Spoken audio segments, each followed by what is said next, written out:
Assalamualaikum warahmatullahi wabarakatuh. Kembali lagi bersama kami, Saksi Misteri. Di video kali ini, saya akan menceritakan sebuah kisah misteri tentang pesugihan. Kisah ini diangkat dari seorang narasumber yang dimana nama dan tempat sudah kami samarkan agar menjaga dari hal yang tidak diinginkan di kemudian hari. Tapi sebelum masuk ke ceritanya, jangan lupa ambil posisi yang paling nyaman dan bunyikan tombol lonceng notifikasinya. Dan cerita pun dimulai.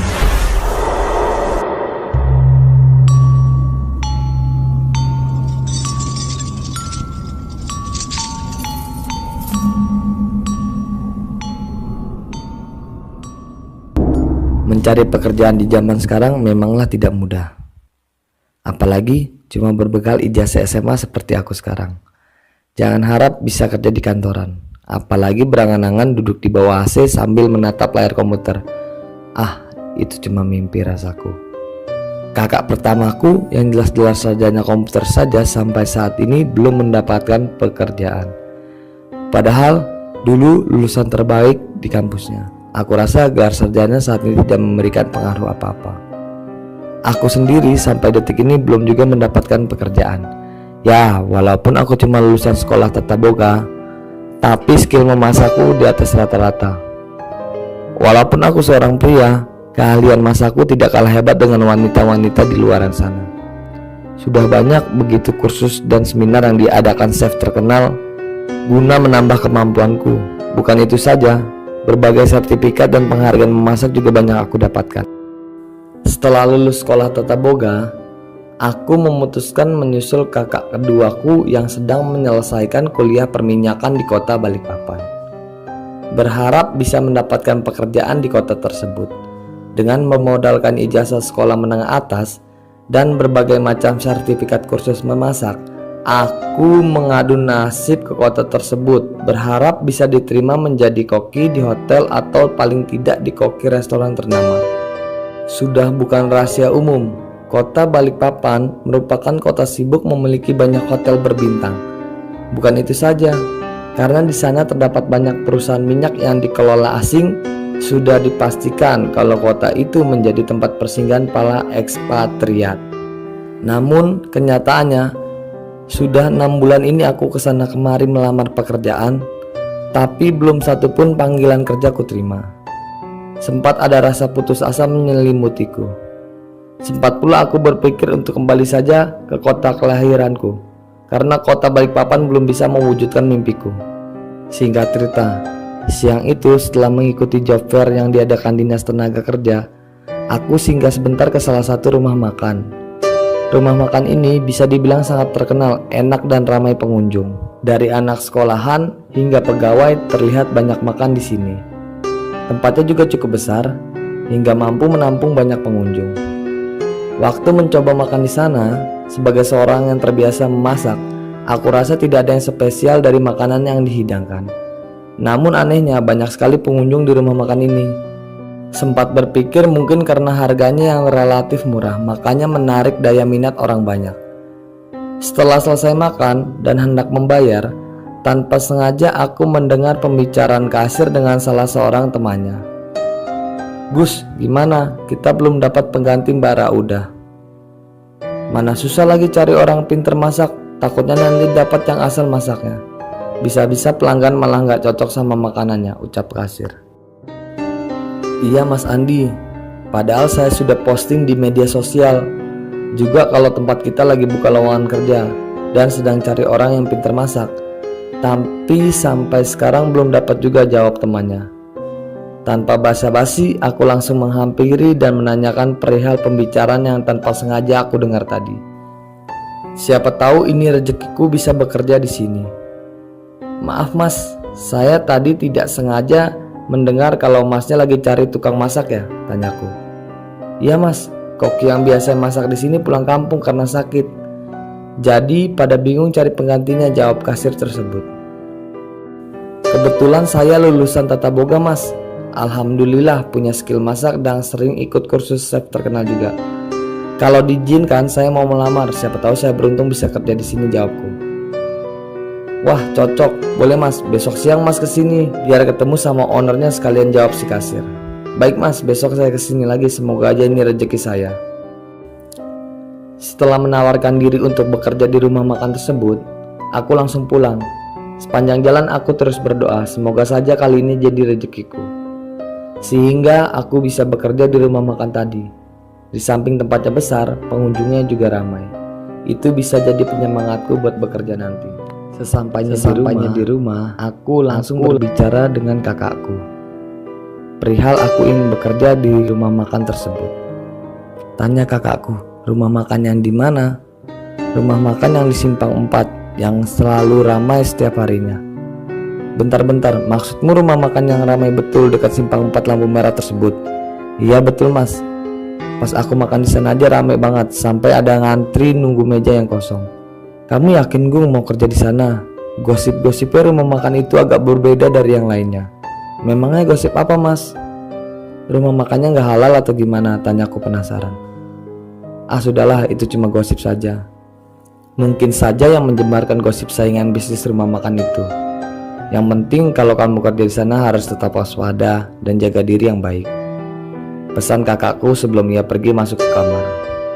Aku sempat penasaran mengenai gosip apa yang dimaksud kakakku mengenai rumah makan tempat aku akan bekerja. Tapi setelah aku pikir-pikir dengan matang, aku tetap mantap ingin mencoba melamar kerja di sana. Dan semoga saja ini keputusanku yang tepat, dan tentunya semoga ini rezekiku untuk bekerja di sana. Keesokan harinya, setelah menyiapkan berkas lamaran dan sertifikat kursus memasak yang aku punya, aku langsung bergegas meluncur ke tempat makan kemarin. Sesampainya di sana, aku disambut dan langsung disuruh menghadap pemilik rumah makan yang kebetulan ada di ruang kerjanya. Saat masuk ruangan kerja, si pemilik rumah makan tersebut nampak nuansa Islami yang di dalamnya. Ruangan yang juga penuh dengan kaligrafi dan guci-guci antik. Aku sempat yakin kalau pemilik rumah makan tersebut pasti kolektor benda antik. Sebut saja namanya Pak Haji dan Bu Haji. Saat di ruang kerja, hanya si istri atau Bu Haji yang ada di tempat karena sang suami sedang ada di urusan di luar kota. Tanpa basa-basi, kuutarakan maksud kedatanganku untuk melamar kerja dan menjadi koki menggantikan pegawai yang dikabarkan resign karena sakit. Setelah menanyakan pengalaman dan melihat semua sertifikat memasakku, alhamdulillah Bu Aji menerimaku untuk bekerja di tempatnya dengan syarat aku harus tinggal di sana. Karena rumah makan buka dari jam 9 pagi, maka kegiatan masak-memasak dimulai dari subuh. Sebab itulah semua pekerja harus tinggal di tempat yang sudah disediakan. Karena aku masih bujangan dan tidak memiliki tanggungan apa-apa, akhirnya aku sanggupi permintaan Bu Aji untuk tinggal di sana. Dan mulai besok aku sudah bisa bekerja. Hari-hari pertama aku bekerja tidak menemukan kesulitan yang berarti. Alhamdulillah, aku bisa menyesuaikan diri dengan menu masakan yang harus dihidangkan di rumah makan itu.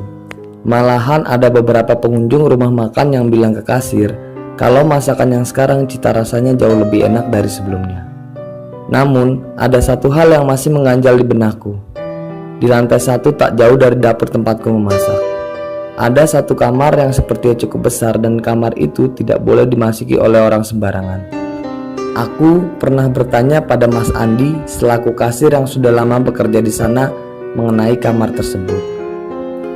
Akan tetapi, Mas Andi hanya mengingatkanku untuk tidak membuka pintu atau sesekali mencoba masuk kamar tersebut kalau tidak ingin dipecat oleh owner. Bukannya puas dengan jawaban Mas Andi, aku malah semakin penasaran. Aku akhirnya memberanikan diri bertanya kepada pekerja yang lain mengenai kamar tersebut. Mas Agus, sebenarnya itu kamar apa sih? Kok kita nggak boleh masuk? Tanyaku membuka pembicaraan. Walah mas, aku juga nggak paham itu kamar apa. Selama ini yang pernah masuk kamar itu cuma owner dan Mas Andi saja. Kalau kita yang lain nggak berani masuk ke sana. Lagian Mas Andi juga masuk hari-hari tertentu saja. Itu juga kalau pas disuruh owner, jawab Agus. Terus Mas Agus nggak tanya ke Mas Andi itu kamar apa isinya? Tanyaku makin penasaran. Sudah Mas, tapi Mas Andi nggak mau kasih tahu. Dia cuma bilang pokoknya itu kamar keramat. Isinya mantep, bisa bikin betah siapa saja yang tinggal di dalamnya, jawab Agus. Terus Mas Agus nggak penasaran, pengen lihat isi kamarnya gimana? Ya penasaran Mas, tapi kan dari awal kerja sudah diperingatin, nggak boleh buka, apalagi masuk kamar itu, kalau nggak nanti bisa dipecat. Daripada saya dipecat terus nggak punya pekerjaan, ya mending saya anggap aja kamar itu nggak ada, jawab Agus sambil berlalu, meninggalkanku sendiri yang masih kebingungan. Pagi ini, setelah selesai membuat bumbu, aku melihat Tio dan Mbak Puji pulang dari pasar membawa berbagai macam sayuran dan buah-buahan. Tapi bukan ini sebenarnya yang membuat aku heran.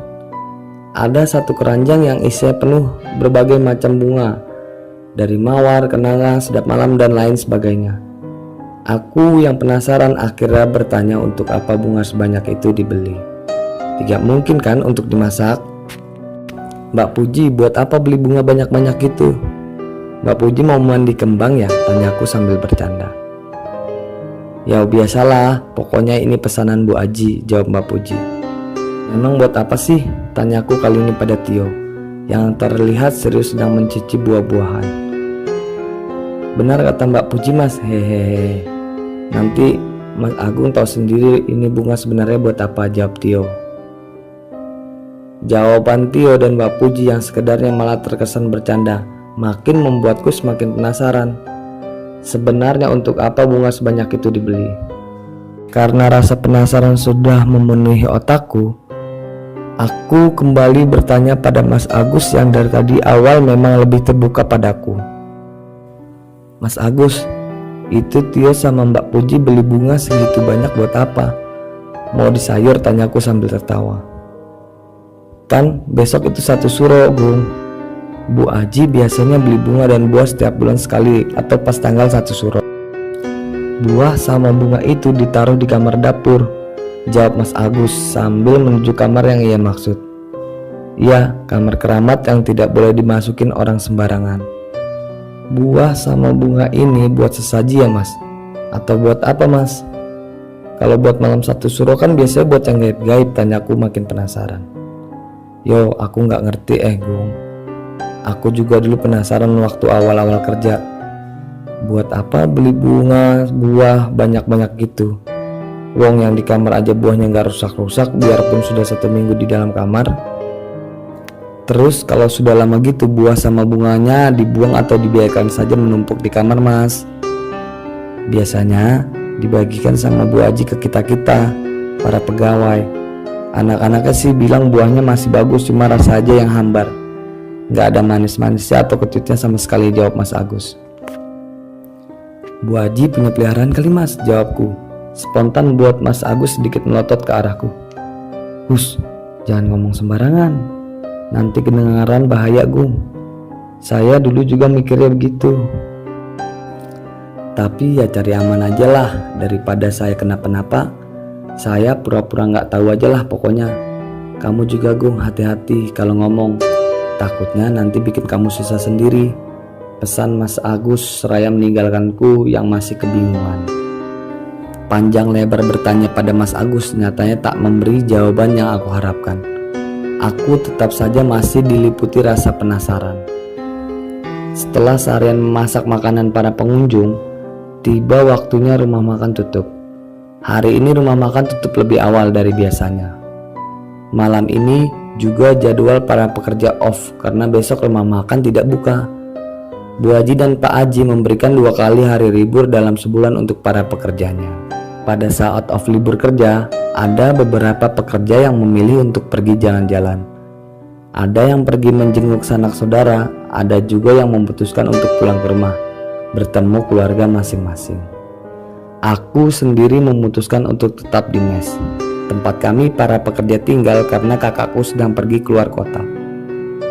Otomatis tidak ada siapapun di rumah kontrakan. Daripada sendiri di rumah, mending aku tidur di warung karena ada beberapa bagian karyawan yang tidak pulang. Malam itu hanya ada aku, Tio, dan Sabta di mes. Para pekerja wanita semuanya malam itu pulang ke rumah masing-masing. Kami bertiga dari tadi sibuk bermain game PlayStation kepunyaan Tio yang sengaja dia bawa dari rumah untuk hiburan di mes.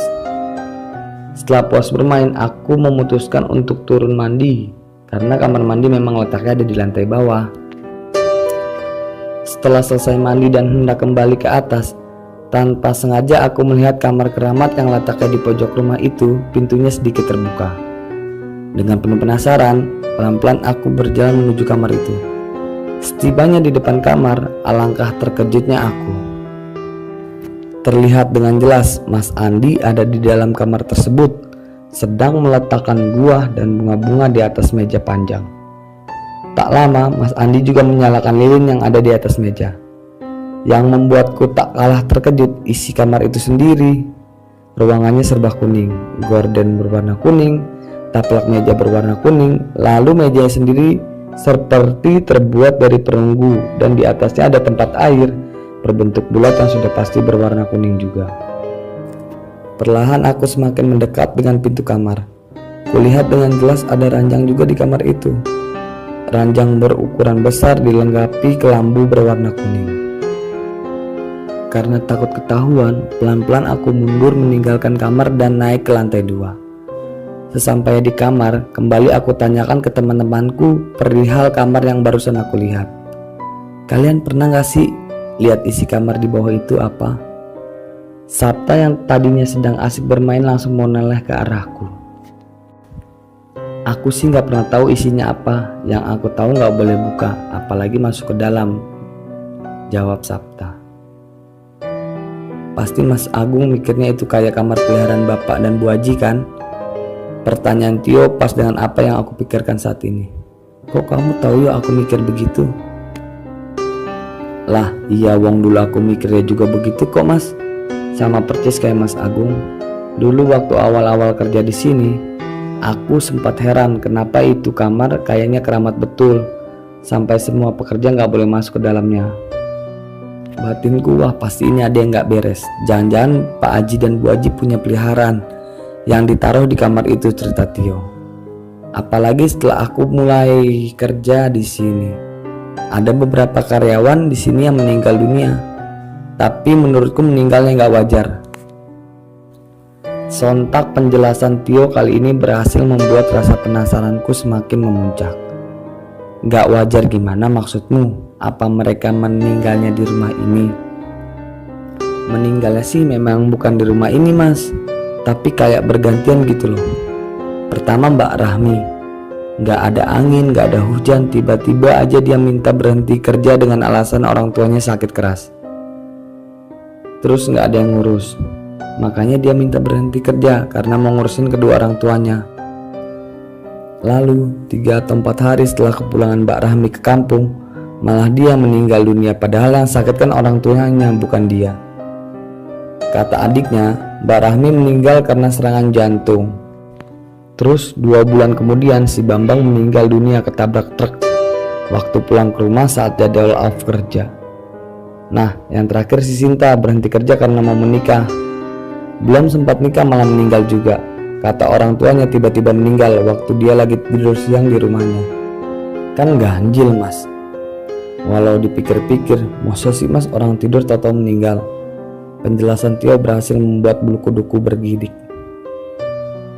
Aku gak habis pikir Mas. Kenapa pekerja di sini meninggal gantian gitu? Lah aku jadi merinding. Ceritain ke Mas Agung. Nah, terus kenapa kamu tetap betah padahal tahu di sini ada yang aneh-aneh yo? Tio terdiam sesaat mendengar pertanyaanku. Aku takut Mas nanti nasibku kayak yang lain. Nanti pas berhenti kerja bukannya tenang malah ikutan meninggal. Ngeri Mas, jadi ya tak tahan-tahanin aja.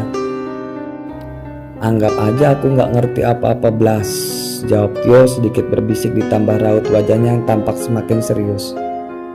Aku jadi semakin antusias apa yang akan selanjutnya ia ceritakan kepadaku. Besoknya pas Mas Agus mau sholat, malamnya Sabto melihat cewek rambut panjang berdiri pas di samping jendela kamar. Kalau ceweknya diem aja gak apa-apa Mas, nah ini ceweknya malah ketawa nyaring. Makanya sekarang Mas Agus kalau sholat gak pernah di kamar lagi. Dia rela jalan sedikit di langgar depan sana daripada malamnya digangguin makhluk-makhluk gaib tanpa Tio. Terakhir pernah juga Mas Agus gak sengaja lihat genderuwo berdiri pas di depan pintu kamar keramat. Yang tadinya dia mau ke WC, yo gak jadi, malah langsung putar balik ke kamar daripada kenapa-kenapa di bawah. Mendengar teriak Tio, bukannya takut, aku malah semakin penasaran. Sebenarnya apa sih isi kamar di bawah itu sehingga begitu dikeramatkan? Apa benar Pak Haji dan Bu Haji memang punya peliharaan gaib yang taruh di sana, batinku? Hari berlalu, walaupun masih sangat penasaran, aku belum berani untuk bertanya lebih lanjut kepada Mas Andi perihal apa yang ia lakukan malam 1 Suro kemarin di kamar keramat tersebut. Apa benar ia sedang menaruh sesaji di kamar tersebut? Aku semakin bertentang ingin sekali memasuki kamar yang dikeramatkan Pak Haji dan Bu Haji itu. Siapa tahu setelah masuk aku mendapatkan jawaban yang selama ini aku cari. Hari ini rumah makan kebanjiran pengunjung. Dari pagi sampai siang tidak ada henti-hentinya. Pengunjung keluar masuk untuk makan. Salah satunya yaitu rombongan peserta MTQ yang hendak bertolak ke Samarinda. Aku sendiri sampai kewalahan memasak makanan yang mereka pesan. Setelah selesai memasak semua pesanan makanan pengunjung, aku memutuskan untuk istirahat makan siang bergantian dengan temanku yang lain. Saat sedang asik merokok di parkiran rumah makan, aku melihat ada seorang pria yang berperawakan seperti santri atau mungkin juga seorang ustadz. Sedari tadi dipaksa temannya untuk masuk dan ikut menyantap makan siang. Ia terlihat enggan dan selalu menolak untuk bergabung dengan teman-teman lainnya yang sudah terlebih dahulu masuk ke dalam rumah makan. Karena penasaran, aku menghampiri pria itu. Dalam hati aku sempat berpikir, mungkin si pria tidak cocok dengan masakan yang dihidangkan, sehingga ia tidak mau masuk untuk ikut makan. "Pak, kok gak ikut masuk ke dalam sama-sama teman lainnya?" tanyaku seraya mengambil posisi duduk di sampingnya. "Gak apa-apa mas, saya di sini aja nungguin mereka sampai selesai." "Memangnya kenapa Pak? Bapaknya lagi puasa? Atau memang kurang suka sama masakan di rumah makan ini?" tanyaku sekarang dengan raut sedikit penasaran. "Saya nggak lagi puasa kok mas, cuma saya nggak kepengen aja makan di sini. Rumah makannya jorok mas. Maaf kalau saya harus jujur." Jawabannya sempat menyulut emosiku. Jorok. Dalam hatiku bertanya-tanya, jorok yang dimaksud pria ini seperti apa? Karena para pekerja di sini tidak pernah sedikit pun membiarkan makanan jatuh ke lantai. Dan setiap pengunjung selesai makan, para pekerja sigap langsung membersihkan meja-meja dan sisa makanan para pengunjung. Aku pun selalu menjaga kebersihan dan kehigienisan semua makanan yang aku masak. Jorok gimana Pak maksudnya? Rumah makanannya bersih-bersih aja kok Pak. Dapurnya juga bersih kan, kelihatan dari luar, ucapku mencoba meyakinkannya.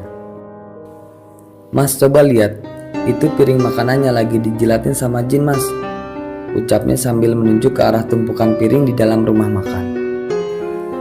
Sontak aku terkaget mendengar pernyataan pria tadi. Jin sedang menjilati piring makan. Yang benar saja, mana ada jin siang-siang begini, pikirku. Pasti pria ini cuma mengada-ngada saja. Kalau sampai dijilatin jin itu kan jorok mas. Bayangin aja kita pakai barang bekas liur jin. Bekas liur manusia aja kita nggak mau mas, apalagi ini bekas jin. Lagian kalau rumah makan ada jinnya pasti pakai penglaris toh. Dan setahu saya juga biasanya yang pakai penglaris itu semua makanannya enak kalau dimakan langsung di warungnya. Tapi kalau dibawa pulang pasti makanannya nggak enak atau bahkan bisa cepat basi, ucap pria itu menjelaskan. "Jin Pak, masa ada jin sih Pak di situ?" Kuarahkan tanganku untuk menunjuk ke arah tumpukan piring makan di dalam warung. "Bapak yakin bisa lihat jin?" tanyaku kembali meyakinkan. "Saya yakin seyakin-yakinnya mas. Saya memang bisa lihat yang gaib-gaib. Nah, sepenglihatan saya ada jin yang lagi jilatin piring makan di sana. Terus di meja dekat kasir juga ada makhluk hitam besar, rambutnya gondrong, matanya merah. Lagi ngawasin siapa saja yang keluar masuk rumah makan ini." Mendengar penjelasan pria tadi, aku langsung merinding. Bayangkan saja, siang-siang begini, makhluk tak kasat mata itu bukannya tidur mempersiapkan diri untuk berkeliaran di malam hari, malah terlihat sibuk lalu lalang di dalam warung tempatku bekerja. Tapi penjelasan pria tadi seperti menjawab rasa penasaranku selama ini. Berarti kecurigaanku mengenai peliharaan Pak Haji dan Bu Haji benar adanya. Mungkin selama ini yang membuat rumah makan ramai, ya peliharanya ini yang selalu kerja rodi siang malam membuat Pak Haji dan Bu Haji semakin kaya raya. Mas, sudah lama kerja di sini? Tanya orang itu. Enggak mas, saya belum genap sebulan di sini. Memangnya kenapa ya mas? Hati-hati aja ya mas. Tempat yang usaha pakai penglaris gini biasanya kalau bukan anak si pemilik, ya pekerjanya yang dijadiin tumbal sama empunya yang peliharaan. Aku menelan ludah kasar. Aku sebenarnya juga takut kalau aku yang target tumbal berikutnya. Setelah kejadian bapak yang bisa lihat jin di rumah makan kemarin, aku semakin kepikiran makhluk apa sebenarnya yang pelihara bapak dan ibu Haji selama ini. Apakah seorang genderuwo, tuyul, atau jenis jin lainnya? Dalam hati sebenarnya aku juga tak habis pikir bagaimana mungkin Pak Haji dan Bu Haji yang notabene seorang haji bisa bersekutu dengan jin. Apa ini jalan pintas mereka untuk mendapat kekayaan? Asik memikirkan persoalan jin kemarin, tiba-tiba aku dikejutkan suara ponselku yang berbunyi. Terlihat nama Doni yang muncul di layar handphoneku. Doni sendiri adalah sepupuku. Ia mengabarkan akan berkunjung ke Balikpapan 2 hari lagi untuk urusan dinas bersama manajer kantornya. Karena posisiku juga di Balikpapan, ia ingin bertemu denganku sekalian membawakan barang-barang titipan dari ibu. Setelah selesai berbicara dengan Doni, kuputuskan bersiap-siap tidur. Malam itu hawa di kamar sangat panas, tidak seperti biasanya. Tepat pukul 1 malam aku terbangun, tubuhku bercucuran keringat. Sepertinya hari akan turun hujan, maka dari hawanya sangat panas, menyengat daripada biasanya. Aku sendiri berinisiatif untuk membuka jendela, sehingga ada angin masuk ke dalam dan hawa panas di kamar bisa keluar. Saat ku buka jendela, aku melihat seperti Mas Andi dan Pak Haji dan salah seorang karyawan Pak Haji yang tak ku kenal berdiri berkumpul di belakang bangunan dapur. Mau apakah mereka tengah malam begini di luar sana? Agar tak ketahuan, sengaja aku bersembunyi di balik tirai jendela kamar. Kuperhatikan dengan seksama apa yang mereka lakukan di bawah sana. Terlihat dari kejauhan kalau Mas Andi menuju halaman luar. Lalu tak berapa lama ia masuk kembali sambil membawa seekor kambing berwarna hitam. Mau apa kambing sebesar itu dibawa ke halaman belakang? Seingatku juga tak ada menu kambing di warung kami. Lalu untuk apa Mas Andi malam-malam begini menggiring kambing ke belakang dapur? Lagi-lagi pertanyaan muncul di kepalaku. Setelah berhasil menggiring kambing hitam ke belakang dapur, karyawan Pak Haji satunya membantu Mas Andi untuk menarik tali yang dikaitkan kepada kepala si kambing. Tak lama mereka menarik dan memegangi kambing itu dengan kuat hingga si kambing terbaring di tanah. Setelah si kambing tenang dan tak melakukan perlawanan, Pak Haji menaruh bak plastik persis di bawah kepala si kambing tadi. Aku sempat berpikir, apa mungkin bak itu digunakan untuk menyangga darah si kambing setelah disembelih nanti. Benar saja apa yang ada di pikiranku. Setelah Pak Haji berhasil menyembelih kambing, ia langsung memindahkan darah yang sudah terkumpul di bak plastik ke dekat pohon ketapang yang ada di belakang rumah makan. Dari balik tirai, aku terus memperhatikan apa lagi yang akan terjadi setelah ini. Kulihat mulut Pak Haji komat kami seperti membaca doa. Lalu tak lama kemudian ia menutup kepala kambing yang sudah disembelih dengan kain hitam. Setelah menunggu sekitar 15 menit, Mas Andi membuka kain hitam tersebut. Aku terperanjat dengan apa yang aku lihat saat itu. Kepala kambing yang semula utuh berubah menjadi tulang belulang saja. Darah yang ada di dalam bak tadi juga sudah tidak ada. Lalu kemana perginya daging dan darah yang ada dipersiapkan Pak Haji sebelumnya? Ini bukan sulap, ini pasti ada yang gak beres di sini. Yang membuatku tak kalah terkejutnya, di balik rangka kepala kambing yang disembelih tadi, kulihat ada banyak uang seperti pecahan 100 ribuan, tersusun sangat rapi. Uangnya masih begitu kencang seperti uang yang baru saja diambil dari bank. Berarti benar dugaanku selama ini kalau Pak Haji memang bersekutu dengan jin pesugihan. Kalau dipikir dengan akal sehat, bagaimana mungkin bisa tiba-tiba ada uang sebanyak itu kalau bukan makhluk gaib yang membawakannya? Ini jelas-jelas aneh dan gak masuk akal. Pak Haji memang benar-benar mendapatkan bantuan dari bangsa jin, pikirku. Masih asik memperhatikan gerak-gerik Pak Haji yang lain di bawah. Tiba-tiba aku mencium seperti bau bunga melati di sekitar jendela kamar. Semakin lama baunya semakin tercium tajam. Padahal tidak ada tanaman bunga di halaman belakang mes atau rumah makan. Karena merinding, aku memutuskan untuk menutup jendela dan melanjutkan tidur.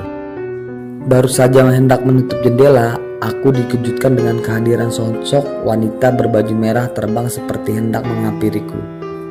Sontak aku terkejut. Sepenglihatanku, wajah wanita itu hancur penuh darah. Ia juga melambai-lambai ke arahku sambil tertawa. Tanpa aba-aba, aku langsung menutup jendela kamar dan berlari ke atas tempat tidur. Kututup wajahku dengan bantal sekuat tenaga. Aku berusaha untuk tidur. Saat sedang berusaha untuk tidur, aku kembali mendengar suara tangisan dan sesekali seperti suara tawa seorang wanita. Makin lama suaranya makin terdengar sangat dekat. Mungkin saja itu suara makhluk yang mau menghampiriku di jendela tadi. Perasaanku campur aduk malam itu. Kubaca semua doa yang ku tahu hingga aku tertidur dengan sendirinya. Esok harinya, saat selesai sarapan, kulihat teman-teman di warung ramai berkumpul seperti sedang menceritakan sesuatu. Aku memang yang selalu penasaran, mencoba bertanya apa yang sedang terjadi. Kenapa kok kayaknya ramai betul, tanyaku penasaran. Ini loh Gu, anak-anak kaget dapat berita kalau Harry meninggal dunia tadi malam, jawab Mas Agus. Harry siapa, tanyaku kembali. Walah, lupa, kamu ya pasti gak kenal sama Harry. Harry itu pegawai di sini. Kemarin off kan dia, izin pulang ke kampung seberang mau ketemu orang tuanya. Nah, tadi malam waktu dalam perjalanan kembali ke Balikpapan, dia kecelakaan. Tiba-tiba motornya nabrak trotoar terus dia pendarahan. Pas dibawa ke rumah sakit, nyawanya gak sempat tertolong karena kehabisan banyak darah, cerita Mas Agus. Aku langsung menatap Tio yang berdiri di samping Mas Agus. Lagi-lagi sepertinya Tio paham apa yang sedang aku pikirkan saat ini. Karena sudah waktunya bekerja, aku langsung beranjak pergi menuju tempat masak. Tak lama Tio menyusulku dapur. Mas Agung pikirannya sama-sama saya, ucap Tio sambil melanjutkan kegiatan memasak. Jangan-jangan meninggalnya Harry ada hubungannya sama peliharaan Pak Haji dan Bu Haji. Mungkin juga Harry dan teman-teman yang meninggal sebelum itu dijadikan tumbal sama Pak Haji dan Bu Haji. Maksud Mas Agung, teman-teman yang selama ini meninggal sengaja dijadiin tumbal gitu. Tapi buat apa ya Mas? Kan mereka haji. Loh, masa main tumbal-tumbalan segala, tanya Tio dengan polosnya. Ya mana aku tahu buat apa. Mungkin aja Pak Haji sama Bu Haji memang beneran ikutan pesugihan supaya cepat kaya. Makanya pakai tumbal-tumbal segala. Dan pekerjaan di sini yang dijadikan mangsanya. Kemarin aja ada pelanggan rumah makan kita yang lihat jin lagi jilatin piring makanan di bawah. Terus dia juga ngomong kalau di dekat meja kasir ada jin yang hitam yang sering nungguin. Terus kamu tahu nggak, semalam aku juga lihat dengan mata kepalaku sendiri. Pak Haji sama Mas Andi lagi sembelih kambing di belakang sana. Tengah malam buta, mereka sembelih kambing buat apa coba? Terus waktu kambing sudah selesai disembelih, kepalanya ditaruh di bawah pohon ketapang sana. Kamu tahu apa yang kulihat? Tanyaku penuh emosi. Memang Mas Agung lihat apa semalam? Kok gak bangunin aku jadi aku bisa lihat juga, kata si Tio. Aku lihat kepala kambing yang disembelih itu berubah jadi tumpukan uang. Coba kamu pikir, masa iya kepala kambing bisa berubah jadi uang? Pasti ada apa-apanya kan? Dan yang bikin lebih takut, pas mau nutup jendela ada cewek pakai baju merah terbang dari pohon kayak mau nerekam aku. Rambutnya panjang, terus mukanya hancur pula. Jawabku seketika kembali merinding mengingat kejadian semalam yang hampir mencelakaiku. Jangan-jangan cewek rambut panjang yang Mas Agung lihat itu sama kayak anak-anak lihat sebelumnya. Ya mungkin, Tapi sudahlah, nggak usah dipikirin. Ada yang lebih penting selain itu. Ini masalah teman-teman satu persatu pada meninggal. Kalau begini terus, semuanya bisa habis dijadikan tumbal buat jin peliharaannya Pak Haji. Masa kamu mau mati nggak wajar gitu? Tanyaku diikuti raut wajah khawatir dari Tio. Terus kita mesti gimana, Mas? Sudah terlanjur basah ini kita kerja di sini. Kalau kita tiba-tiba minta berhenti, pasti kita akan jadi sasaran berikutnya. Aku masih mau hidup, Mas. Aku loh belum merasakan indahnya punya pacar atau enak-enakan menikah. Jawab Tio kali ini berhasil membuatku sedikit tersenyum. Ada benarnya yang dikatakan Tio barusan. Kami sudah terlanjur basah jadi pegawai di sini. Mau tidak mau kami terlibat dalam urusan pesugihan Pak Haji. Semisal tiba-tiba kami kabur atau meminta berhenti, sudah pasti kamilah yang dijadikan target berikutnya. Kalau ditanya takut atau tidak, sebenarnya aku juga takut kalau dijadikan tumbal oleh Pak Haji. Tapi aku juga bingung harus bagaimana. Hari ini pikiranku benar-benar tak karuan, memikirkan semua kejadian terjadi di rumah makan. Sempat terlintas di pikiranku, apa Mas Andi juga punya andil di semua kejadian ini? Mas Agung, teriak Sapta membuyarkan lamunanku. Kenapa? Bikin kaget aja kamu. Maaf Mas, itu di depan ada yang cari Mas Agung, katanya saudara Mas Agung, jawab Sapta. Ku intip dari jendela siapa yang mencariku sepagi ini. Setelah ku cek, ternyata Doni yang mampir ke rumah makan bersama temannya. Aku langsung ke depan menghampiri Doni. Aku kira gak jadi mampir ke sini. Habisnya gak ada telepon atau SMS dulu buat kabarin ucapku. Buru-buru tadi Gung, untung saja sopir taksi tahu tempat kerjamu ini, jawab Doni. Ya pasti tahu, rumah makan ini terkenal, jadi semua orang pasti tahu, jawabku sedikit bangga. Oh iya, kalian mau sekalian makan? Tenang aja, tak traktir. Lagian ini aku yang masak kok, tawarku pada Doni. Wah boleh, mumpung gratis juga Gung. Lagian di sini ramai banget, ya pasti masakanmu enak. Makanya banyak yang berkunjung buat makan, ucap Doni. Alah, bisa aja. Ya udah pilih aja mau makan apa, nanti dibuatkan. Oh iya, ada toilet enggak Gung? Aku dari tadi kebelat mau ke kamar kecil. Ada, dari sini lurus saja, terus dekat pintu itu sebelah kanan nanti ada tulisan toilet di pintunya, ucapku sambil menjelaskan. Setelah 5 menit pergi ke toilet, Doni langsung menghampiriku yang masih setia menunggunya di meja makan. Gung, makanannya sudah kamu pesenin belum? Tanya Doni.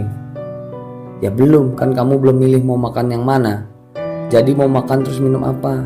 Biar langsung aku buatkan, tanya pada Doni. Gak usah Gung, aku gak jadi makan, nanti gampang. Aku beli makanan dekat hotel, jawab Doni.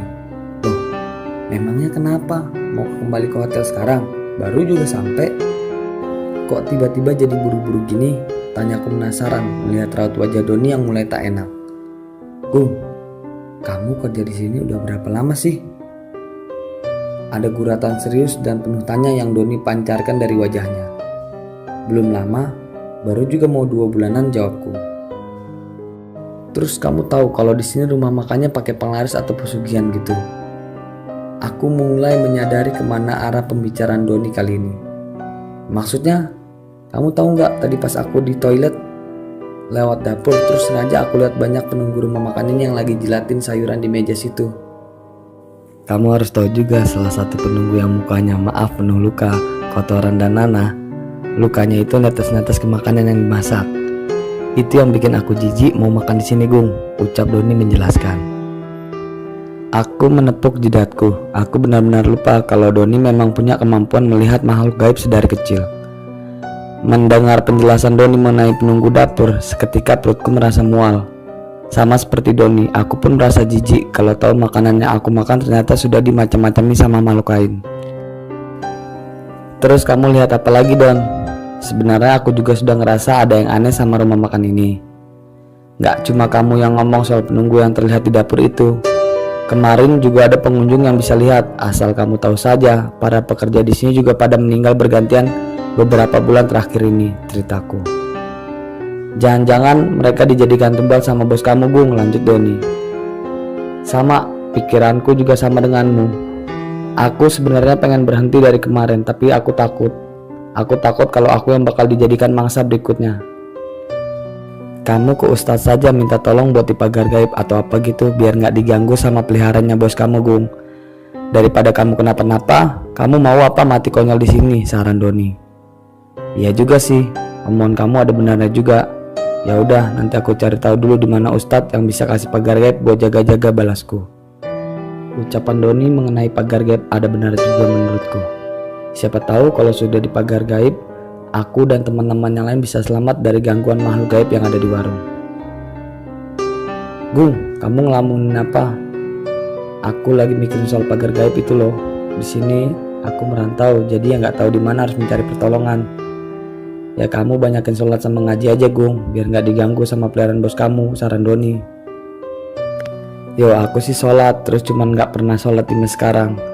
Setiap mau sholat pasti jalan kaki jauh dulu ke langgar depan sana. Pengen aja sholat di mes tapi serem juga. Takut nanti digangguin kayak salah satu pekerja yang tempo hari pernah sholat di kamar, jawabku menjelaskan. Ngapain takut, Gung? Kalau kita takut ya mereka semakin ganggu. Kalau takut terus kapan bisa ngelawannya? Kamu enak tinggal ngomong aja. Lah ini aku tempo hari beneran diganggu sama mereka. Takut sih enggak. Coba tapi kalau muka makhluk rusak-rusak yang ngeri juga, jawabku. Yang ngerti, itu artinya takut, Gung. Gimana sih kamu? Kalau aku memang sudah biasa melihat yang begini, bahkan ada yang lebih parah lagi. Saran aku kamu konsultasi atau tanya ke ustadz harus gimana. Kalau bisa keluar mending keluar terus pergi jauh-jauh aja biar nggak diganggu lagi, Gung, ucap Sony menambahkan. Setelah panjang lebar bercerita dengan Doni akhirnya pamit pulang. Sepanjang malam aku kepikiran apa yang dilihat Doni di dapur tadi siang. Akibatnya aku jadi tidak nafsu untuk menyantap makanan apapun yang ada di rumah. Aku takut kalau makanan yang aku makan sudah dijilatin oleh makhluk gaib peliharaan Pak Haji. Siang ini aku dan Mas Agus bersama-sama pergi ke masjid untuk melaksanakan sholat Jumat. Selesai sholat Jumat, Mas Agus mengajakku untuk tidak buru-buru kembali ke warung makan, tapi diam sejenak terlebih dahulu di masjid. Mas Agus, aku mau tanya, tolong jawab jujur ya. Yo langsung aja, Gung, ngapain pakai basa-basi segala? Mas Agus tahu nggak sih sebenarnya rumah makan tempat kita kerja itu pakai penglaris atau pesugihan gitu? Mimik mukaku kali ini tampak sangat serius. Jadi kamu sudah tahu semuanya, kata Mas Agus. Ya aku ngerasa aja, Mas, kayak ada yang aneh di tempat kerja kita. Selama ini aku cuma berani tanya ke Tio untuk memastikan kejanggalan yang sering terjadi di warung makan. Yang kamu pikirkan itu sama kok, Gung, sama yang ada di pikiran saya sebelumnya. Dan semua pekerja lama juga pada tahu kalau Pak Haji dan Bu Haji memang ikut pesugihan. Makanya punya kamar keramat segala macam. Cuma ya kami nggak ada yang berani komentar. Memangnya sejak kapan Mas Pak Haji menjalani praktik pesugihan ini? Aku ikut mereka dari rumah makan masih kecil, belum punya banyak pelanggan, sampai sekarang sudah terkenal di mana-mana. Sebenarnya Pak Haji dan Bu Haji itu dulu biasa saja, lurus-lurus aja, nggak ada yang aneh. Tapi kejanggalan mulai terjadi saat mereka baru pulang dari Jawa. Tiba-tiba saja mereka sering bikin sesaji setiap malam Jumat, lalu ditaruh di depan pintu dapur. Nggak lama mereka bikin ruangan khusus buat naruh sesaji. Yang lebih mengherankan lagi, setelah anak kedua Pak Haji dan Bu Haji meninggal, mereka mendadak jadi kaya raya. Yang dulunya nggak punya apa-apa langsung bisa beli ruko buat dijadikan rumah makan baru. Memangnya anaknya Pak Haji meninggal kenapa, Mas, tanyaku. Katanya sih sakit, tapi tiba-tiba gitu sakitnya. Dan asal kamu tahu juga, Gung, banyak yang bilang kalau anak Pak Haji dan Bu Haji dijadikan tumbal supaya bisa cepat kaya. Yang terbukti kan setelah meninggal mereka langsung jadi orang kaya. Saya juga ngerasa kalau teman-teman yang meninggal di sini dijadikan tumbal untuk peliharaan Pak Haji dan Bu Haji. Makanya pekerja di sini setiap 3 bulan sekali pasti ganti terus, cerita Mas Agus. Terus soal peliharaan Pak Haji yang suka jilatin tempat makan di warung, Mas Agus tahu juga. Dulu almarhum Mbak Rahmi pernah ngomong kalau dia bisa melihat banyak makhluk halus di dalam warung. Dia memang punya kelebihan bisa lihat hal gaib. Menurut cerita media, makhluk itu ada yang tugasnya jilatin piring dan gelas, ada yang ngangkangin kuah sayur, ada yang jagain tamu di depan pintu masuk, dan macam-macam lah. Awalnya saya nggak percaya, pikir saya Allah, pasti Mbak Rahmi itu mengada-ngada. Mas, satu lagi, Mas Agus tahu nggak isi kamar keramat itu apa? Atau pernah nggak sekali aja masuk ke dalam sana? Mas Agus sempat terdiam sebentar. Entah mungkin ada perasaan takut dalam dirinya untuk menceritakan apa sebenarnya fungsi dari kamar keramat di dapur itu. Kalau masuk aku nggak pernah, Gung, kata Mas Agus. Kalau lihat isinya dari luar sih pernah. Tapi menurut anak-anak yang nggak sengaja lihat, isinya ya seperti kamar pada umumnya, cuma dibalut dengan nuansa kuning. Kalau kata almarhum Mbak Rahmi, kamar itu tempat tinggal semua makhluk peliharaan Pak Haji. Makanya di dalam kamar itu banyak sesaji. Kalau Pak Haji mau semedi juga tidurnya di kamar itu. Lagi-lagi aku kembali termenung mendengar apa yang diceritakan Mas Agus. Sempat terbesit dalam hatiku, kenapa Pak Haji tega menumbalkan anak dan para karyawannya hanya untuk mengejar harta dunia? Apa mereka nggak takut sama dosa di akhirat nanti? Terus Mas, itu Mas Andi ikut-ikutan Pak Haji juga? Soalnya tempo hari saya ada lihat Mas Andi bantuin Pak Haji nyembeli kambing tengah malam. Ah, Mas Andi itu emang orang kepercayaannya Pak Haji dari dulu. Ya paling Mas Andi juga tahu rahasianya Pak Haji. Kamu lihat aja Mas Andi kan enak betul kalau minta apa-apa ke Pak Haji, jawab Mas Agus. Sedang asik bercerita, tiba-tiba ada seorang pria menghampiriku dan Mas Agus. Assalamualaikum, permisi, sepertinya lagi serius sekali. Maaf, tadi saya nggak sengaja dengar cerita Mas berdua, ucap pria itu. Waalaikumsalam. Iya Pak, kami lagi bingung, kalau kata orang sekarang lagi galau, jawabku setengah bercanda. Kalau tidak salah saya dengar tadi ada yang bakai pesugihan ya, tanya pria itu tanpa basa-basi kepada kami. Iya Pak, begini. Jadi bos di tempat kita kerja itu ikut pesugihan. Dulu biasa aja, terus tiba-tiba langsung kaya raya. Banyak yang mengira juga kalau rumah makan itu pakai penglaris gitu. Belum lagi di tempat kami kerja disediakan kamar khusus buat bos kami taruh seperti sesaji gitu Mas. Astagfirullahaladzim, dosa besar itu Mas. Sama aja itu mempersekutukan Tuhan. Sama aja tidak mensyukuri karunia yang sudah diberi sama Tuhan.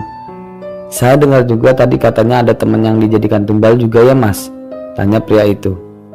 Kami sih belum tahu pasti Pak, tapi sepertinya dugaan kami itu benar. Karena beberapa pekerja juga bergantian meninggalnya. Lalu penyebabnya juga nggak masuk akal, jawab Mas Agus. Sebenarnya kami pengen berhenti bekerja di sana, tapi kami takut Pak, kalau setelah berhenti malah dijadikan tumbal berikutnya. Jadi kami serba salah gitu, jawabku. Sabar Mas, banyak-banyak berdoa aja minta petunjuk sama Allah, pasti dikasih jalan keluar. Saya punya kenalan Mas sama Ustadz yang mungkin bisa bantuin Mas, ucap pria itu menawarkan. Ya Mas, kami harus gimana ya, tanyaku. Besok lusa Mas ke masjid ini lagi aja, setelah Ba'da Isya. Nanti saya tunggu sama Pak Ustadznya. Semoga setelah ini masalah Mas bisa teratasi ya, ucap pria itu. Setelah bertukar nomor handphone dan menentukan jam untuk bertemu lusa nanti, aku dan Mas Agus bergegas untuk kembali ke rumah makan. Sepulangnya dari sholat Jumat, aku dan Mas Agus kembali menjalani rutinitas seperti biasa. Hingga malam harinya setelah selesai mandi dan keluar makan malam, aku, Mas Agus, dan Tio kembali ke kamar. Masih dengan topik yang sama, kami saling bertukar pikiran bagaimana caranya agar bisa berhenti segera mungkin dari warung makan ini. Kami harus gerak cepat sebelum kami yang dijadikan sasaran tumbal. Tiba-tiba terdengar suara jendela kamar seperti dilempar sesuatu dari luar. Mas Agus langsung beranjak dari tempat duduknya, lalu memeriksa benda apa sebenarnya mengenai jendela sehingga mengeluarkan bunyi yang sangat begitu keras. Saat jendela dibuka, Mas Agus mengisyaratkan kalau tidak terdapat apa-apa di luar.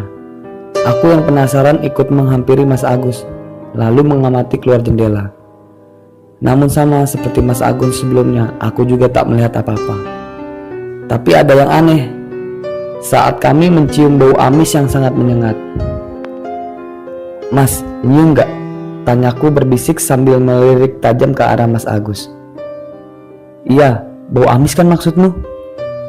Mas Agus seperti paham kemana arah tujuan pertanyaanku. Semakin lama, bau amis tadi semakin tercium tajam di hidung. Saat Mas Agus hendak menutup jendela, tiba-tiba muncul sesosok kepala yang terbang di antara daun jendela. Bayangkan saja kepala manusia dengan lidah menjulur dan usus yang terburai menggantung ke sana kemari. Aku yang shock langsung berteriak karena kaget dengan apa yang aku lihat. Seumur hidupku, baru kali ini aku melihat makhluk seperti itu. Tio yang menyadari kami dalam keadaan bahaya langsung berlari mengambil sapu. Aku sempat tak paham untuk apa ia mengambil sapu. Tidak mungkin dalam keadaan genting seperti ini Tio menyapu kamar. Aku baru sadar ternyata ia bermaksud mengusir kepala terbang itu dengan menggunakan sapu. Tapi kepala itu keburu pergi. Cepat-cepat Mas Agus menutup jendela kamar dan menguncinya dengan rapat. Belum lama Mas Agus menutup jendela, terdengar kembali suara jendela seperti diketuk dari luar. Makin lama, ketukannya makin terdengar nyaring. Tio langsung menghampiri jendela sambil membawa sapu di tangannya. Saat jendela dibuka, lagi-lagi tidak ditemukan siapapun di luar sana. Setelah keadaan mulai tenang, kami kembali teror. Kali ini terdengar seperti suara orang yang sedang menangis dari luar kamar. Untungnya itu tidak berlangsung lama, karena semakin lama suara tangisannya semakin hilang dan akhirnya tak terdengar lagi. Aduh, kalau begini terus bisa-bisa mati berdiri aku mas, ucapku. Aku sih nggak takut yang beginian Gung, cuma kalau ganggu terus ya risih juga, jawab Mas Agus. Memang sebelumnya sering muncul makhluk aneh-aneh begini mas, atau baru-baru ini saja, tanyaku kembali ke Mas Agus. Dulu pernah muncul penampakan begini pas aku selesai sholat di kamar. 2 kali sholat, 2 kali juga digangguin. Makanya sekarang aku nggak pernah sholat lagi di sini. Mending sholat di langgar depan. Nggak apa-apa walaupun jauh, jawab Mas Agus. Kalau aku sih pertama lihat orang hitam besar dekat tangga turunan. Tak kira itu Mas Sapam, tapi kok diam aja pas dipanggil-panggil, cerita Tio. Mas, bentar dulu. Jangan-jangan mereka tahu mas kalau kita punya rencana mau pergi dari sini. Makanya kita digangguin begini. Padahal sebelumnya kita kan aman, tentram, damai. Kalau benar seperti itu bahaya ini mas. Nanti yang ada kita diteror setiap hari, ucapku. Kamu ada-ada aja Gung. Ya udah cepetan tidur, nanti keburu yang lain pada ikutan muncul. Aku nggak sabar nunggu lusa biar bisa segera bertemu sama Ustadz yang udah janji sama kita kemarin. Aku sebenarnya penasaran bagaimana caranya biar nggak digangguin sama peliharaan Pak Haji kalau kita berhenti nanti, ajak Mas Agus.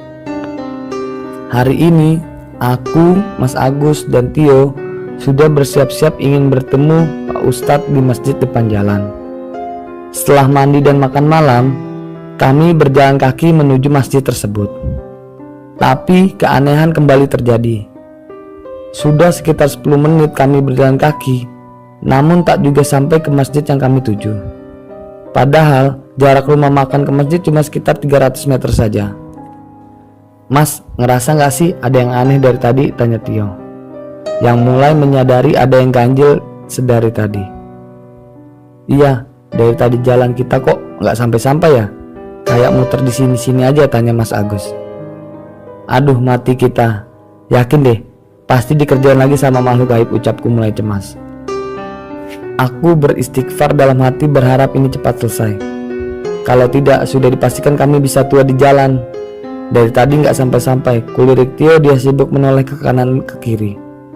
Kulihat Mas Agus sedang sibuk mencari sesuatu di saku celana. Setelah kuperhatikan, ternyata Mas Agus sedang mencari rokok. Setelah dapat, ia langsung menyalakannya. Mas Agus, kok sempat-sempat yang ngerokok sih? Kan kita dalam keadaan genting sekarang. Kamu diem aja. Aku ingat kata orang tuaku. Orang zaman dulu kalau diganggu makhluk halus harus nyalakan api atau rokok. Pasti nggak bakal diganggu lagi, Mas Agus menjelaskan. Walah mas, nggak ada hubungannya api sama mengusir setan, ucapku meremehkan. Setelah Mas Agus menghisap dan menghabiskan 1 puntung rokok, apa yang ia ceritakan sebelumnya benar terbukti. Kami akhirnya bisa sampai ke masjid yang berada di depan jalan. Dari halaman masjid sudah terlihat Pak Ustadz yang sebelumnya janjian untuk bertemu dengan kami hari ini. Assalamualaikum Pak Ustadz, maaf udah bikin nunggu lama, ucapku. Waalaikumsalam. Iya nggak apa-apa mas, silakan duduk. Sebenarnya sih kami udah dari tadi berangkatnya Pak, tapi hampir 20 menit jalan kaki nggak sampai-sampai. Kayaknya kami dikerjain makhluk halus lagi, ucap Tio. Iya, memang sampean-sampean ini dikerjain. Itu yang ngerjain lagi nungguin kalian di luar sambil mondar-mandir, jawab Pak Ustadz. Tapi kami semua tak satu pun melihat sosok yang ia maksud. Ya Allah, gak bisa pulang ini kita kalau sudah ditungguin di luar begitu. Gimana ini Mas Agus? Masa malam ini kita tidur di masjid? Aku mulai panik mengingat saat pergi saja kami sudah diganggu, apalagi saat pulang nanti.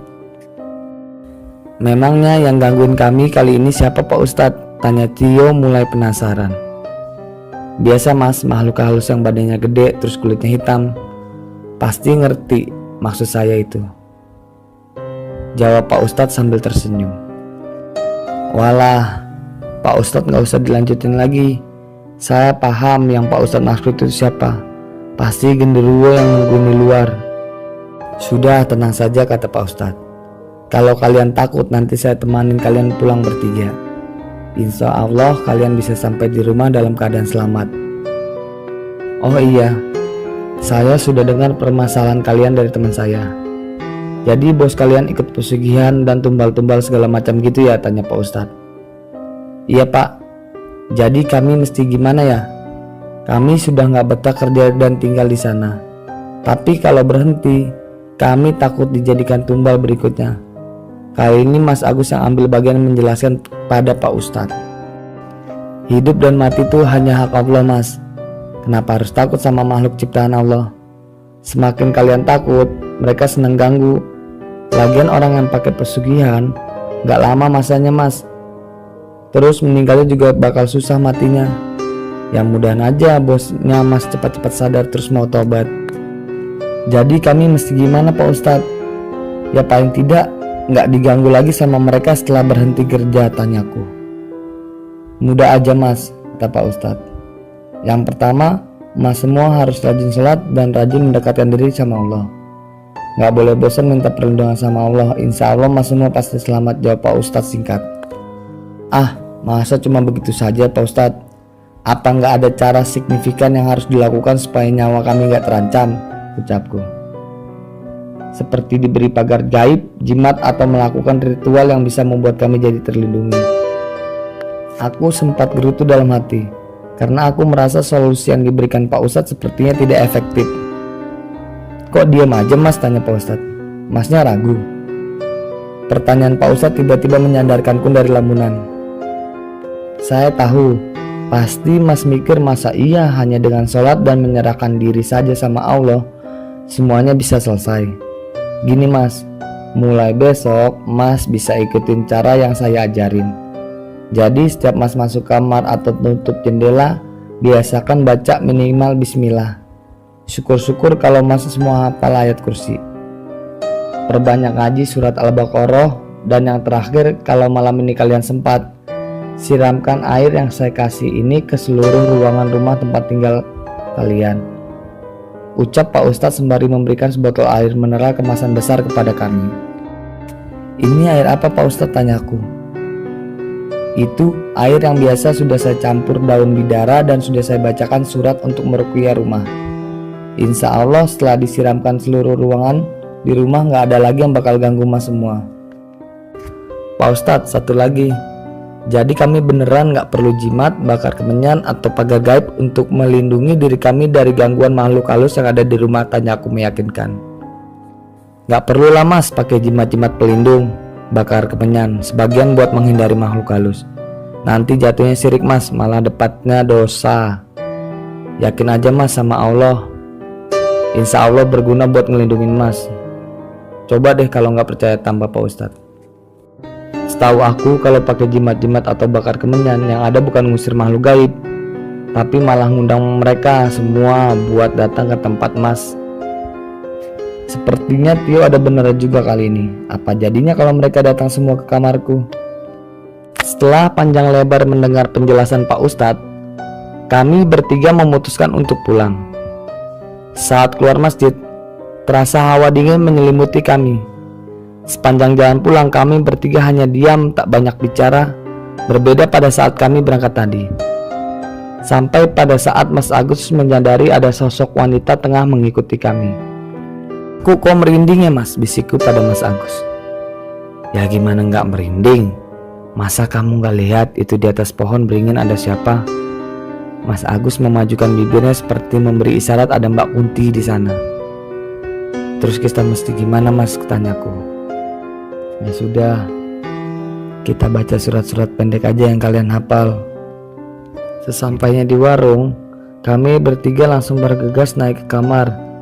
Selesai mengganti baju dan bersiap untuk tidur, Mas Agus malah sibuk mengajakku dan Tio untuk menyiramkan air yang diberikan Pak Ustadz sebelumnya.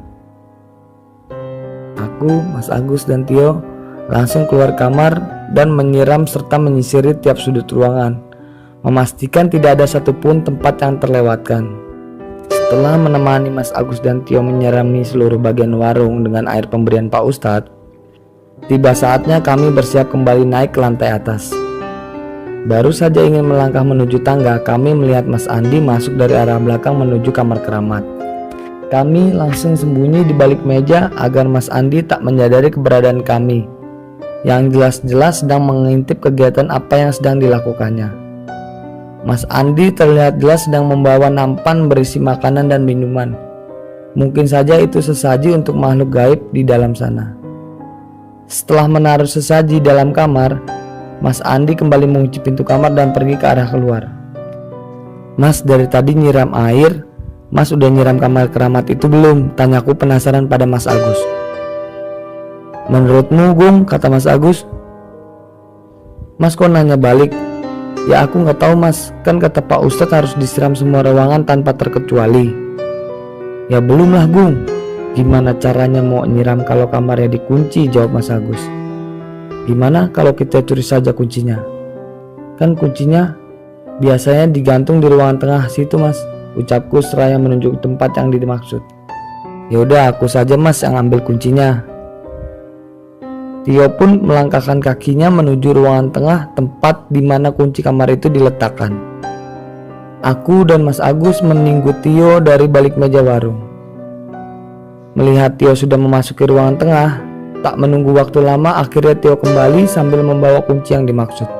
Soal buka-membuka kamar, aku serahin ke Mas Agus aja ya. Jangan suruh aku yang buka, aku takut. Mas Agus meraih kunci kamar yang diserahkan Tio kepadanya.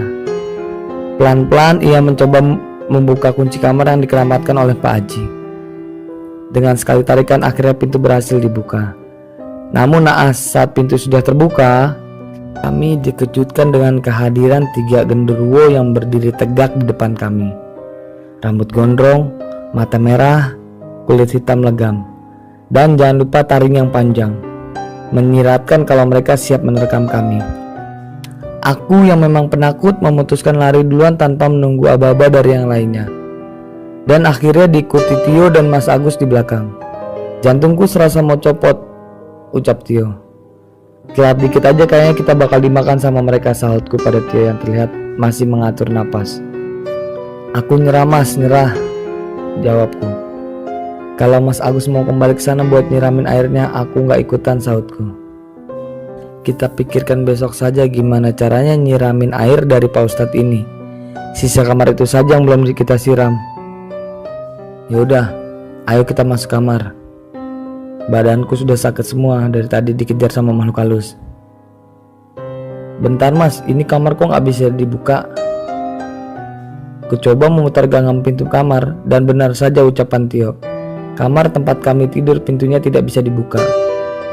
Seingatku, kamar kami pintunya memang tidak ada kuncinya dan memang tidak pernah terkunci, walaupun ada orang maupun tidak ada orang di dalamnya. Belum sempat aku menyelesaikan kalimatku, samar-samar aku mendengar suara wanita tertawa. Makin lama suara tawanya makin terdengar dengan nyaring. Aku yang ketakutan merapatkan badanku pada dinding kamar. Benar saja, belum sampai hitungan detik, lagi-lagi Mbak Kunti menampakkan dirinya persis di samping gudang yang berseberangan pas dengan kamar kami. Mbak Kunti itu tertawa menyeringai, matanya melotot ke arahku.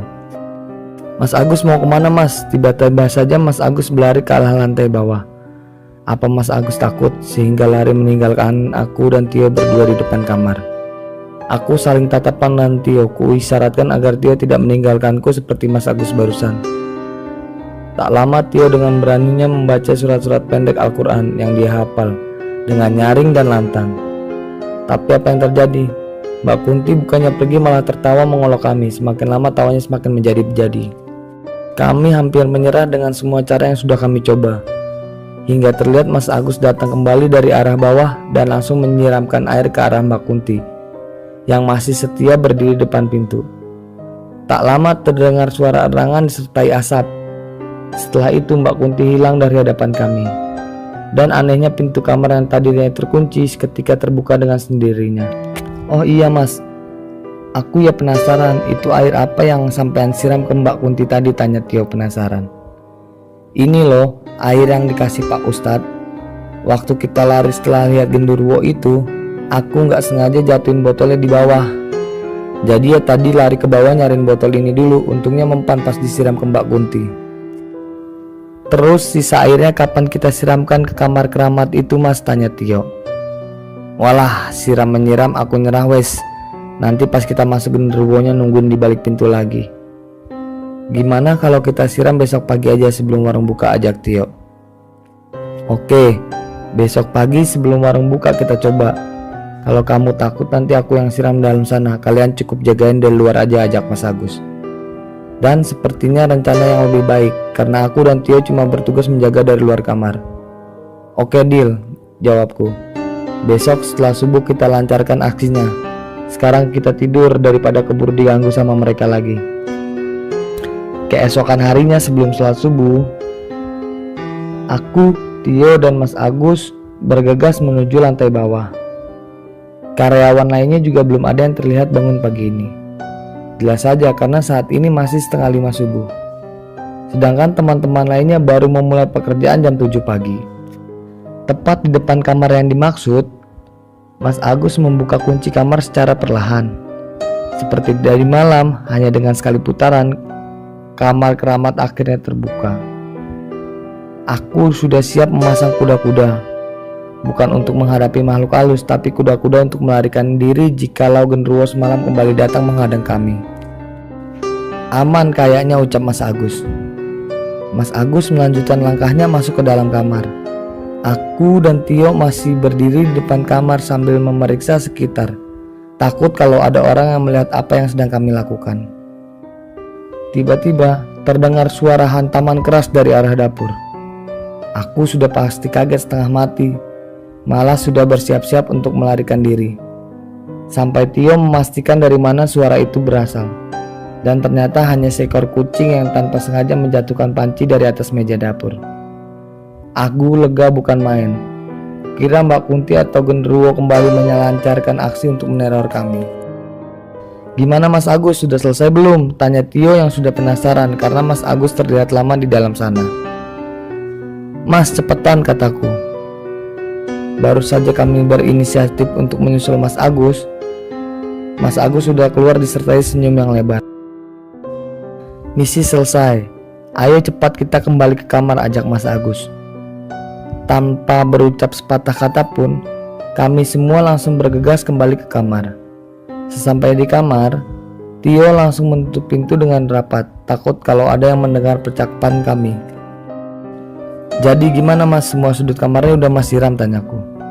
Sudah semua Gung, dari ranjang, meja, nampan, sesaji semuanya. Tapi ini airnya masih sisa dikit, jawab Mas Agus. Gimana kalau air sisanya kita campur di makanan atau minuman Pak Haji aja? Kan nanti siang Pak Haji ada jadwal ke warung. Aku sedikit kaget dengan ajakan Tio yang ingin memberikan sisa air pemberian Pak Ustadz ke Pak Haji. Menarik, tapi apakah tidak berbahaya, pikirku. Bahaya enggak Mas? Nanti Pak Haji kenapa-napa lagi. Ini kan air putih biasa Gung. Cuma bedanya ini air udah diruqyah sama Pak Ustadz. Jadi gak mungkin berbahaya, wong gak ada racunnya, jawab Mas Agus. Ada benarnya kata Mas Agus dan Tio. Ini kan cuma air putih biasa, jadi gak mungkin membahayakan. Lagi pula aku juga penasaran efek apa yang akan ditimbulkan setelah Pak Haji memakan atau meminum air yang sudah dicampurkan air ruqyah ini.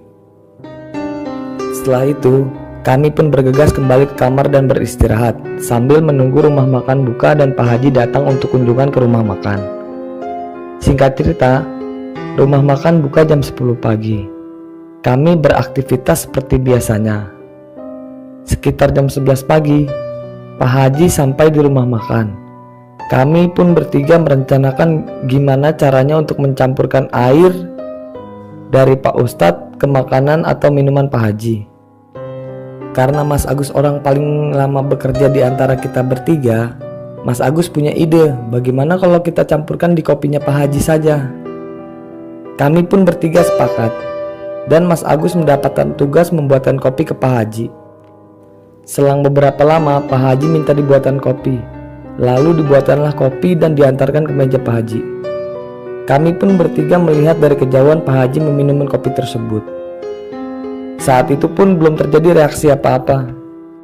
Waktu menunjukkan jam 12, saatnya jam makan siang. Tamu pun mulai banyak yang berdatangan, aktivitas seperti biasanya, dan kami mulai sibuk melayani dan menyiapkan pesanan mereka.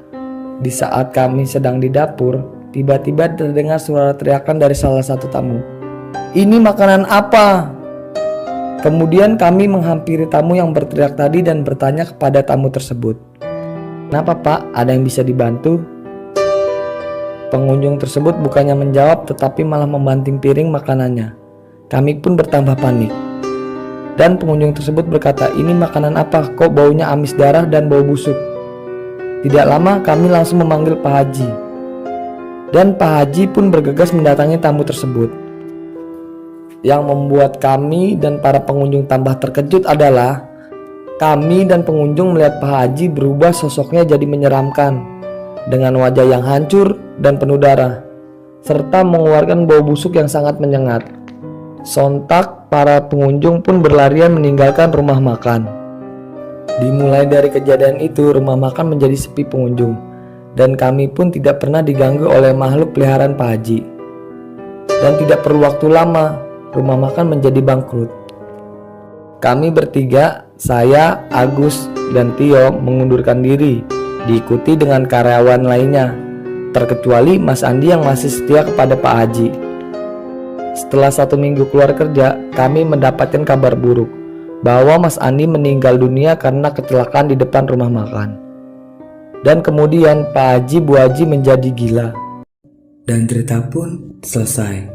Bagi teman-teman yang menonton video ini sampai habis, saya ucapkan terima kasih banyak. Dan nantikan video-video kami tentang tumbal pesugihan selanjutnya. Wassalam.